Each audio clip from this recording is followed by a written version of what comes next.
broken-hearted milkman in grief I'm arrayed, through keeping of the company of a young servant maid, who lived on board wages, the house to keep clean, in a gentleman's family near Paddington Green.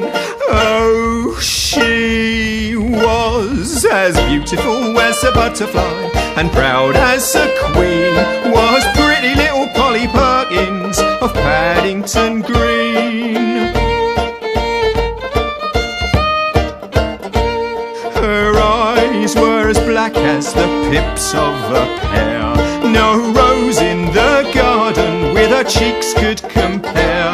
Her hair hung in ringlets so beautiful and long, I thought that she loved me, but found I was wrong.